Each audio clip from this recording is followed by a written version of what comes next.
Shirley Jones was the heartbeat of the Partridge Family. To millions, she wasn't just another TV mom, she was America's mom. Every week in the early 1970s, families gathered around their living room sets to watch her guide a fictional family band with warmth, wit, and grace. She sang, she smiled, she anchored the chaos with steady hands. On screen, it looked effortless. But off-screen, Shirley was carrying a truth that no one in Hollywood suspected. She was an Academy Award-winning actress, reduced to playing background in a bubblegum sitcom. She was living through a crumbling marriage while playing the perfect mother. And she was quietly questioning whether the role that brought her so much fame had also trapped her in ways she could no longer ignore. For years, she kept that truth buried. Now, in her later years, Shirley has finally admitted why she walked away from the Partridge Family, and what she revealed is not the story fans thought they knew. It was personal, it was painful, and it changed the way she remembered the show forever. So why did she leave at the height of its success? What really happened behind the scenes?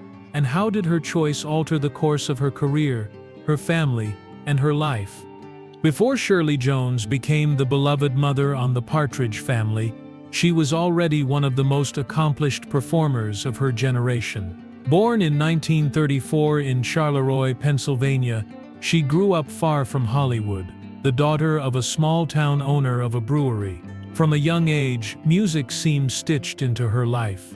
Her voice, clear and effortless, carried her through school plays and church choirs until, at just 18, she made a decision that would change her life.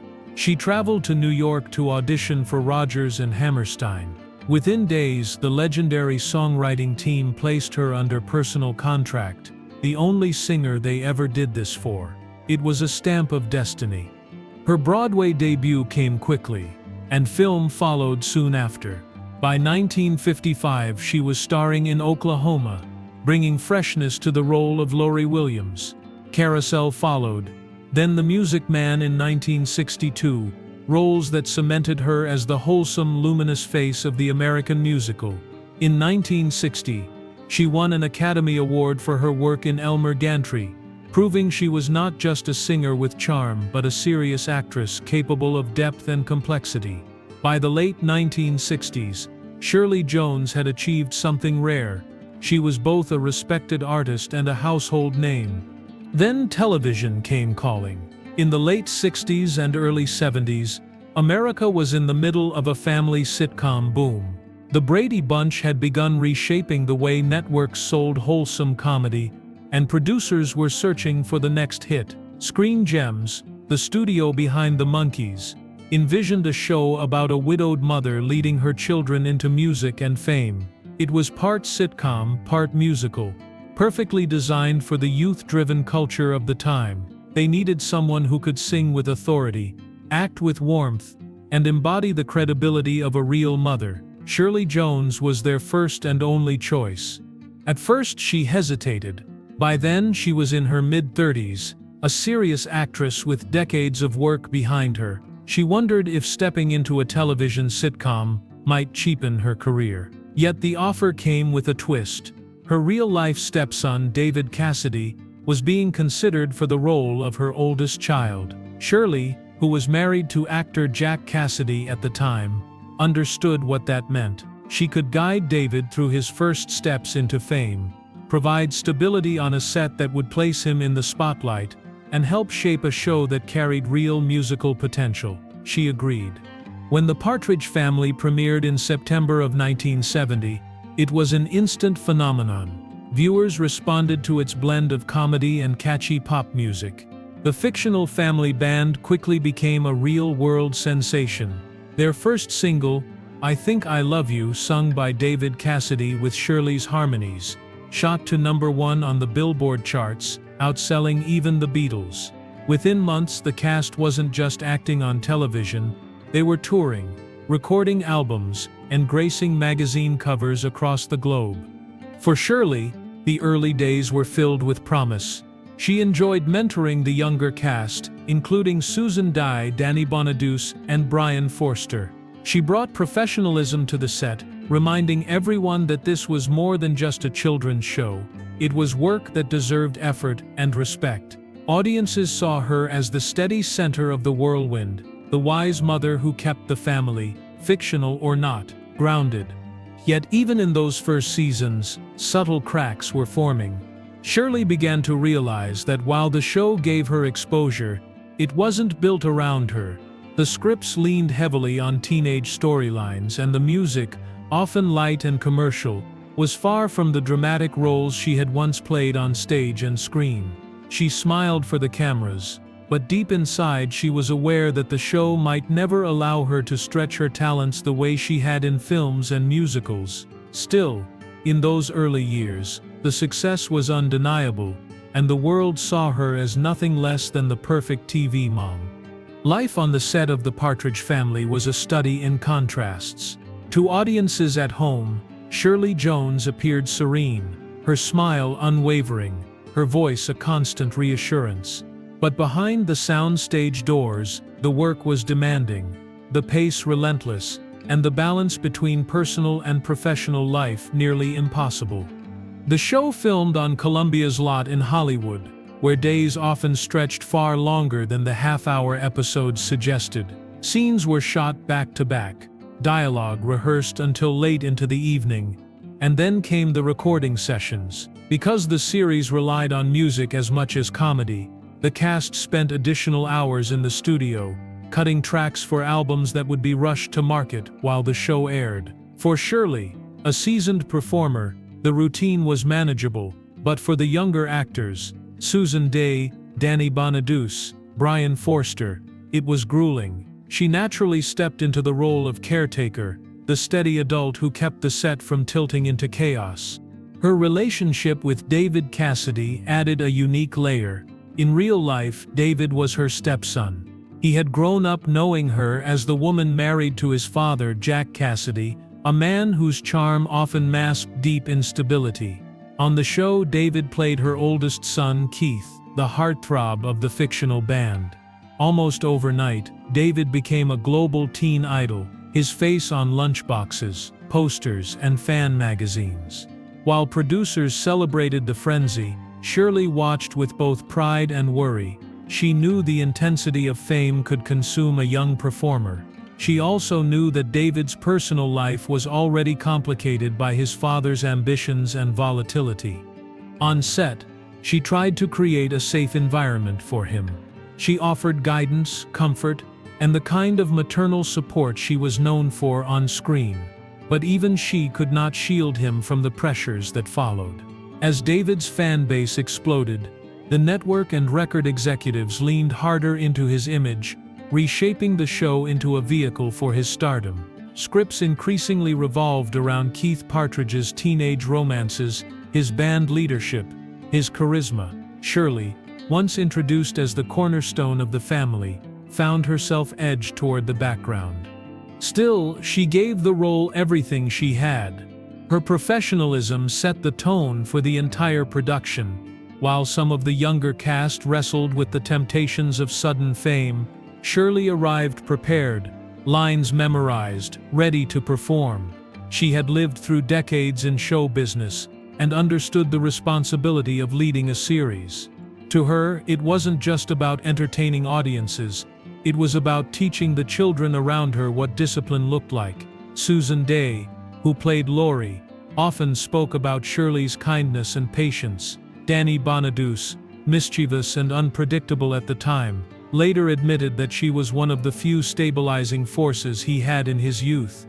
Off the lot, however, the balance was harder to keep.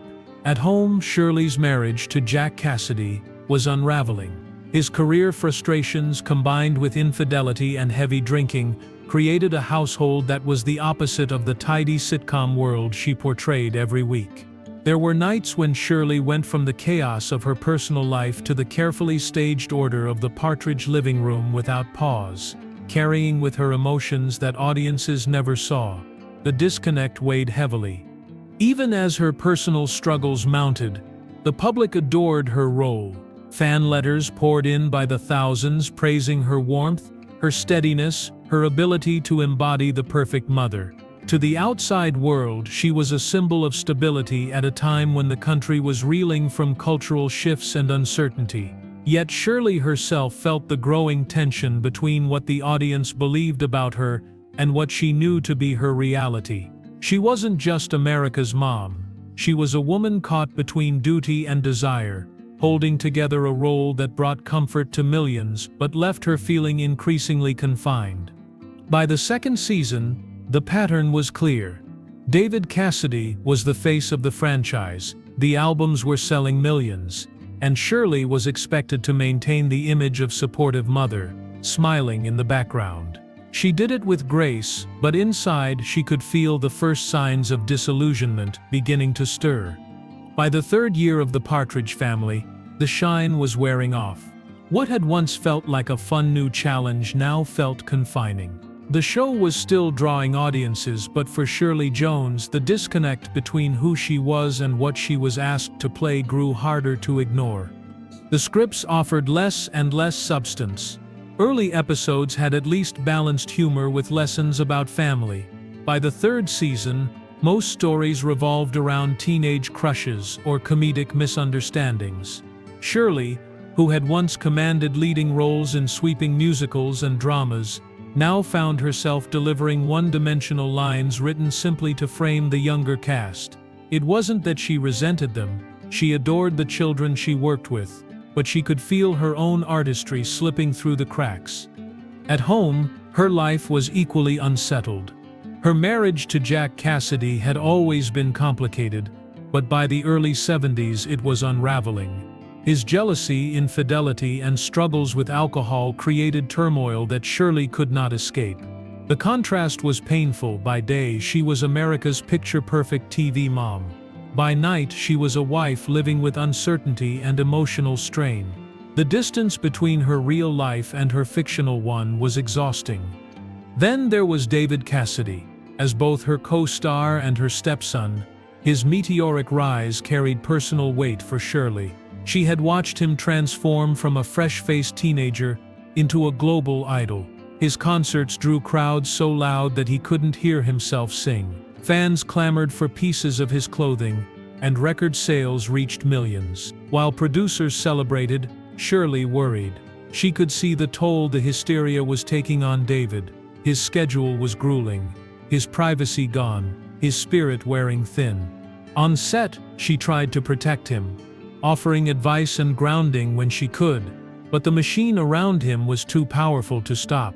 Increasingly, the show revolved around Keith Partridge, the character David played, leaving Shirley to play second fiddle. She didn't begrudge his fame, but she recognized that the show had shifted away from the family ensemble it had promised to be. What began as a story about a widowed mother and her children had become a teen idol vehicle.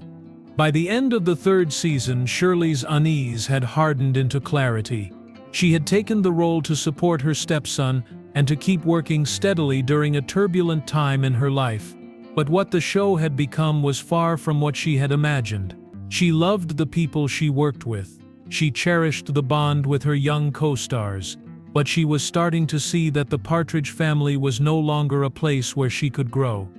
By 1974, the Partridge Family was running on fumes. Ratings had dipped, David Cassidy's fame was beginning to plateau, and the format felt tired. For Shirley Jones, that decline was not disappointing, it was liberating. It confirmed what she already knew: the show had reached its natural end. Her decision to leave was not impulsive.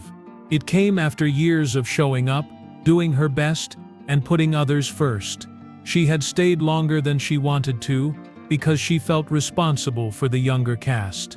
Susan Dey looked up to her. Danny Bonaduce needed stability, and even David, despite his global fame, leaned on her for guidance. Shirley knew that if she left too soon, the children would lose their anchor. But as the fourth season unfolded, she realized she had given all she could. The breaking point was not a single dramatic moment, but an accumulation of truths. The scripts had lost their spark. The network treated the series less like a family show and more like a merchandise machine. And at home, Shirley was dealing with the collapse of her marriage to Jack Cassidy, whose destructive behavior had left her drained. She could no longer reconcile playing the perfect mother on screen, while her real life was filled with chaos and pain. She also recognized a deeper risk: staying in the role much longer would brand her permanently as Mrs. Partridge, a one-note character in a career that had once been filled with variety and acclaim. For someone who had built her reputation on versatility, the thought of being trapped in that single image was unbearable. When the series wrapped, Shirley didn't mourn it. She looked at the experience with mixed feelings: gratitude for the bonds she formed and the stability it provided, but relief that she was free. Years later, she would say plainly that leaving wasn't about bitterness. It was about survival. She needed to reclaim her voice, her artistry, and her sense of self, and the only way to do that was to walk away.